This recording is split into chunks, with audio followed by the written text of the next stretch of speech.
ಅದೇನೋ ಮೋಮೋ ಅಂತ ಒಂದು ಬ್ಲೂ ವೇಲ್ ಇದೆಲ್ಲಾನು ಚೈನೀಸ್ ಆ್ಯಪ್ಸ್. ಈ ಕೊರಿಯನ್ ಇದು ಚೈನಾದವ್ರದ್ ಕತೆ ಎಲ್ಲ ಹೆಂಗಾಗ್ತಿದ್ದಾರೆ ಇಂತಿಂತ ಆ್ಯಪ್ಗಳನ್ನು ಕೊಟ್ಟು ನಮ್ಮ ಮಕ್ಳನ್ನ ಸಾಯಿಸ್ತಾ ಇದ್ದಾರೆ. ಅವ್ರ ಮಕ್ಕಳು ಬಹಳ ಅದ್ದೂರಿಯಾಗಿ ಸೈಂಟಿಸ್ಟ್ಗಳಾಗೋದು, ಒಳ್ಳೊಳ್ಳೆ ಇಂಥ ಆ್ಯಪ್ಗಳನ್ನ ಕ್ರಿಯೇಟ್ ಮಾಡೋದ್ರಲ್ಲಿ ಬ್ಯುಸಿ ಆಗಿದ್ದಾರೆ.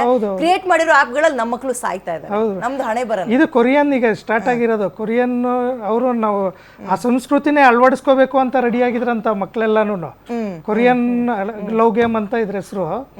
ಎಷ್ಟು ಅವ್ರು ಇನ್ವಾಲ್ವ್ ಆಗಿದ್ರು ಇದರಲ್ಲಿ ಅಂದ್ರೆ, ಎಷ್ಟು ಅಡಿಕ್ಟ್ ಆಗಿದ್ರು ಅಂದ್ರೆ ಆ ಸೂಸೈಡ್ ನೋಟ್ದಲ್ಲಿ ಬರ್ದಿದಾರಂತಲ್ಲ, ನಾವು ಇದನ್ನ ಬಿಟ್ಟು ಇರೋಕ್ಕೆ ಆಗಲಿಲ್ಲ, ಇದಕ್ಕೋಸ್ಕರ ನಾವು ಎಷ್ಟು ಅಟ್ಯಾಚ್ ಆಗಿದ್ದೀವಿ ಅಂತ ನಿಮಗೆ ಗೊತ್ತಾಗ್ತಾ ಇಲ್ಲ ಅಂತ ಹೇಳ್ಬಿಟ್ಟು ಮಧ್ಯರಾತ್ರಿಯಲ್ಲಿ 2:30 ಅವರು 9th ಫ್ಲೋರಿಂದ ಒಬ್ಬರಾದ್ಮೇಲೆ ಒಬ್ರು ಬಿದ್ದು ಸೂಸೈಡ್ ಮಾಡ್ಕೊಂಡಿರೋದು. ಇದು ಇಷ್ಟ್ರ ಮಟ್ಟಿಗೆ ಅಡಿಕ್ಷನ್ ಅಂದ್ರೆ ಏನು, ಆ ಗೇಮ್ ಹೆಂಗೆ ಹೇಳ್ಕೊಂಡು ಹೋಗುತ್ತೆ ಅಂದ್ರೆ ನಿಮಗೆ ಅಡಿಕ್ಷನ್ ಹೆಂಗೆ ಇದಾಗುತ್ತೆ ಅಂದ್ರೆ ಆ ಗೇಮ್ದು ಅವರು ಟಾಸ್ಕ್ ಕೊಡ್ತಾ ಹೋಗ್ತಾರೆ, ಒಂದಾದ್ಮೇಲೆ ಒಂದು ಟಾಸ್ಕ್ ಕೊಡ್ತಾ ಹೋಗ್ತಾರೆ. ಅದು ಆದ್ರೆ ಎಷ್ಟು ಒಳಗಡೆ ಹೋಗ್ಬಿಟ್ಟಿರ್ತಾರೆ ಅಂದ್ರೆ ಅವ್ರಿಗೆ ಈಚೆ ಪ್ರಪಂಚದ ಅರಿವೇ ಇರೋದಿಲ್ಲ. ಆ ಟಾಸ್ಕ್ ಕಂಪ್ಲೀಟ್ ಮಾಡಬೇಕು.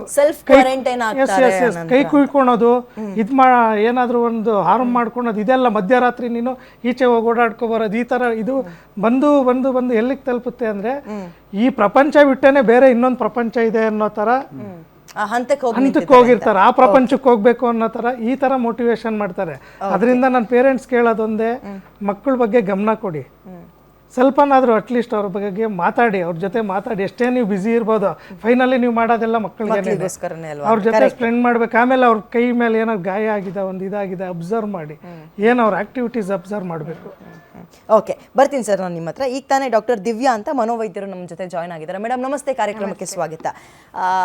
ನಿಮ್ಮ ಅಗತ್ಯತೆ ನಮಗೆ ಇದೇ ಒಂದು 10-15 ವರ್ಷಗಳ ಹಿಂದೆ ಗೊತ್ತಿರಲಿಲ್ಲ, ಬಟ್ ಈಗ ಗೊತ್ತಾಗ್ತದೆ ಮನೋವೈದ್ಯರು ಎಷ್ಟು ಇಂಪಾರ್ಟೆಂಟ್ ಅಂತ, ಅದರಲ್ಲೂ ಮಕ್ಕಳು ವಿಚಾರದಲ್ಲಿ.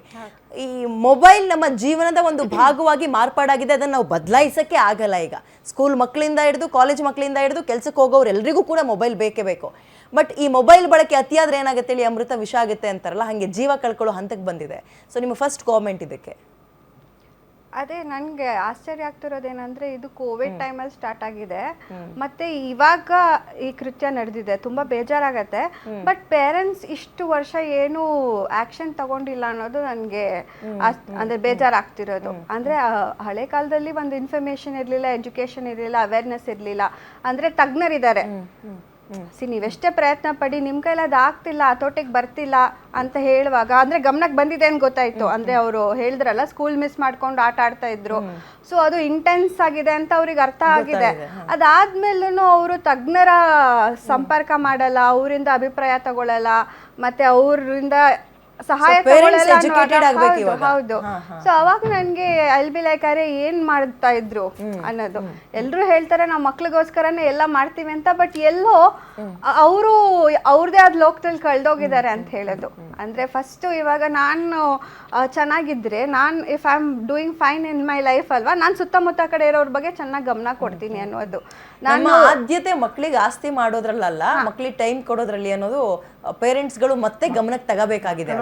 ಅಂದ್ರೆ ಅವ್ರನ್ನ ನಾನು ಪೇರೆಂಟ್ಸ್ ನ ಬ್ಲೇಮ್ ಕೂಡ ಮಾಡ್ತಾ ಇಲ್ಲ, ಬಟ್ ಏನ್ ಹೇಳೋದು ಅಂದ್ರೆ ಎಲ್ಲರೂ ಸ್ಟ್ರಗಲ್ ಮಾಡ್ತಾ ಇದಾರೆ ಅಂತ ಹೇಳಿದ್ರೆ ಅವೇರ್ನೆಸ್ ಕ್ರಿಯೇಟ್ ಮಾಡಕ್ಕೆ ನಾವ್ ಎಲ್ಲಿ ಲ್ಯಾಕ್ ಆಗ್ತಾ ಇದೀವಿ ಅಂತ. As a society, this is a societal problem ನಾವ್, ನಾಟ್ ಎನಿ ಮೋರ್ ಒಬ್ರು ಮನೆ ವಿಷಯ ಆತರ ಇವಾಗ ಉಳ್ಕೊಂಡಿಲ್ಲ. ಇವಾಗ ಇಟ್ಸ್ ಅ ಸೊಸೈಟಲ್ ಪ್ರಾಬ್ಲಮ್ ಆಗಿರುವಾಗ ಎಲ್ಲರೂ ಮಾತಾಡ್ತಾರೆ, ಅಯ್ಯೋ ಸೈಕಾಲಜಿಸ್ಟ್ ಅವಶ್ಯಕತೆ ಇದೆ ಅಥವಾ ಕಮ್ಮಿ ಇದೆ, ಲ್ಯಾಕ್ ಇದೆ ಅದೆಲ್ಲ. ಬಟ್ ಎಷ್ಟೋ ಜನ ಸೈಕಾಲಜಿಸ್ಟ್ ಕೆಲಸ ಇಲ್ದಲೇನೂ ಇದ್ದಾರೆ, ಆಯ್ತಾ. ಸೊ ಎಲ್ಲಿ ಬ್ರಿಡ್ಜಿಂಗ್ ದ ಗ್ಯಾಪ್ ಅಂತ ಹೇಳ್ತೀವಲ್ಲ, ಅದು ನಡೀತಾ ಇಲ್ಲ. ಅಂದ್ರೆ ತುಂಬಾ ಕಡೆ ಎಷ್ಟೊಂದು ಕಡೆ ಅವಶ್ಯಕತೆ ಇದೆ, ಎಷ್ಟೊಂದು ಕಡೆ ಸೈಕಾಲಜಿಸ್ಟ್ಗಳು ಕೆಲಸ ಇಲ್ದಲೇ ಇದ್ದಾರೆ. ಆ ಫಿಲ್ಮ್ ಮಾಡಿ ಹೇಗೆ ಅವೇರ್ನೆಸ್ ಕ್ರಿಯೇಟ್ ಮಾಡ್ತೀರಾ? ಬಿಕಾಸ್ ಇಲ್ಲಿ ಇವಾಗ ಇಬ್ರಿಗೂ ಬೇಕಾಗಿದೆ ಸಹಾಯ. ಯಾರಿಗೆ? ಪೇರೆಂಟ್ಸ್ಗೂ ಬೇಕಾಗಿದೆ, ಎಜುಕೇಶನ್ ಟೀಚರ್ಸ್ ಇರ್ತಾರಲ್ಲ ಅವ್ರಿಗೂ ಬೇಕಾಗಿದೆ, ಜೊತೆಗೆ ಯಾರದು ಫೇಸ್ ಮಾಡ್ತಾ ಇರ್ತಾರಲ್ಲ ಮಕ್ಕಳು, because they are very Young. So ಆ ಏಜ್ ನಲ್ಲಿ ಅವ್ರಿಗೆ ನಾವು ಡಿಸಿಷನ್ ತಗೊಳ್ಳೋಕೆ ಬರುವಂತಹ ಏಜ್ ಅಲ್ಲ ಅದು ಅಂತ. ಕರೆಕ್ಟ್. ಬರ್ತೀನಿ ಮೇಡಮ್ ನಾನು ನಿಮ್ಮ ಹತ್ರ. ಶುಭಮಂಗಲ ಅಂತ ಸೈಬರ್ ಎಕ್ಸ್ಪರ್ಟ್ ನಮ್ಮ ಜೊತೆ ಜಾಯ್ನ್ ಆಗಿದ್ದಾರೆ. Madam good morning. ನನ್ನ ಧ್ವನಿ ನಿಮಗೆ ಕೇಳಿಸ್ತಾ ಇದೆ ಅನ್ಕೊಳ್ತೀನಿ.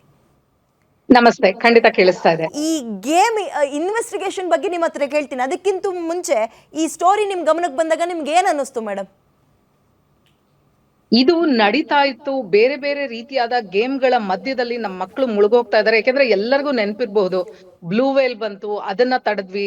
ಹೀಗೆ ಹಲವಾರುಗಳ ಗೇಮ್‌ಗಳು ಬರ್ತಾ ಇದಾವೆ. ಆದ್ರೆ ನಮ್ಮ ಸಂಸ್ಕೃತಿನಲ್ಲಿ ನಾವು ನಮ್ಮ ಮಕ್ಕಳನ್ನ ತೊಡಗಿಸ್ಕೊಳ್ಳೋದ್ರಲ್ಲಿ ಎಲ್ಲೋ ಒಂದ್ ಕಡೆ ನಾವು ಹಿಂದೆ ಬೀಳ್ತಾ ಇದೀವಿ ಅಂತ ಅನ್ನಿಸ್ತಾ ಇದೆ. ಯಾಕೆಂತಂದ್ರೆ ಆನ್‌ಲೈನು, ಗೇಮಿಂಗು ಇದೆಲ್ಲದರ ಬಗ್ಗೆ ಮಾತಾಡ್ಬೇಕಾದ್ರೆ ಮಕ್ಕಳಿಗೆ 3 ಮೇನ್ ಪಿಲ್ಲರ್ಸ್ ಇರ್ತಾರೆ. ಅಂದ್ರೆ ಸಾಮಾನ್ಯವಾಗಿ ಮಕ್ಕಳಿಗೆ ಅಂತಲ್ಲ, ಪ್ರತಿಯೊಬ್ಬ ಮನುಷ್ಯನಿಗೂ ಒಂದು ಸಮಾಜದಲ್ಲಿ ಬದುಕ್ತಾ ಇದೀವಿ ನಾವು ಅಂತಂದಾಗ ಸರ್ಕಾರ ಒಂದು, ಶಾಲೆ ಒಂದು, ಮನೆ ಒಂದು 3 ಮೇನ್ ಪಿಲ್ಲರ್‌ಗಳು ಇರ್ಬೇಕಾದ್ರೆ ಆ 3 ಜನ ಈ ಮಕ್ಕಳನ್ನ ಸುರಕ್ಷಿತವಾಗಿ ನೋಡ್ಕೊಳ್ಬೇಕು. ನಮ್ಮ ಸರ್ಕಾರದಿಂದ ಕೂಡ, ಯಾಕೆಂದ್ರೆ ಬೇರೆ ದೇಶದಲ್ಲಿ ಇವಾಗ ಎಷ್ಟೋ ದೇಶಗಳಲ್ಲಿ ನಾವು ಮಕ್ಕಳಿಗೆ ಅವರು ಒಂದು ಅಂದ್ರೆ 18 ವರ್ಷಕ್ಕೆ ಬರೋವರೆಗೂನುವೆ ಸೋಷಿಯಲ್ ನೆಟ್‌ವರ್ಕ್ ಅಲ್ಲಿ ಅವರನ್ನ ತೊಡಗಿಸ್ಕೊಳ್ಳೋದಕ್ಕೆ ನಾವು ಬಿಡೋದಿಲ್ಲ. ಅದಕ್ಕೆ ಆದ ಒಂದು ನಿಯಮವನ್ನ, ಕಾಯ್ದೆಯನ್ನ ತರ್ತೀವಿ ಅಂತ ಹೇಳಿ ಆಸ್ಟ್ರೇಲಿಯಾದಲ್ಲಿ ಈಗಾಗ್ಲೇ ಮಾಡಿದ್ದಾರೆ. ನಾವ್ ಯಾಕೆ ಮಾಡ್ಬಾರ್ದು? ಯಾಕೆಂದ್ರೆ ನಮ್ಮ ಇವತ್ತಿನ ಮಕ್ಕಳೇ ನಾಳಿನ ನಮ್ಮ ಪ್ರಜೆಗಳು. ಇದನ್ನ ನಾವು ನಂಬಿದೀವಿ. ಅದ್ರಲ್ಲೂನುವೆ ನಮ್ಮಂತಹ ಸಂಸ್ಕೃತಿ, ಭಾರತದಂತಹ ತುಂಬಾ ರಿಚ್ ಆದಂತಹ ಸಂಸ್ಕೃತಿನಲ್ಲಿ ನಾವ್ ಹೇಳೋದೇನು ಅಂತಂದ್ರೆ, ನಮ್ಮ ಮಕ್ಕಳನ್ನ ನಾವು ನಮ್ಮ ಸಂಸ್ಕೃತಿಯಲ್ಲಿ ನಾವು ಚೆನ್ನಾಗಿ ಬೆಳೆಸ್ತೀವಿ ಅಂತ ಹೇಳ್ತಾ ಇರ್ಬೇಕಾದ್ರೆ ಇದನ್ನ ಯಾಕೆ ನಾವು ತೊಡಗಿಸ್ಕೊಳ್ತಾ ಇಲ್ಲ? ಆನ್‌ಲೈನ್ ಗೇಮಿಂಗ್ ತಪ್ಪಲ್ಲ, ಖಂಡಿತವಾಗ್ಲೂ ತಪ್ಪಲ್ಲ. ಆದ್ರೆ ಎಷ್ಟರ ಮಟ್ಟಿಗೆ ಆಡ್ಬೇಕು?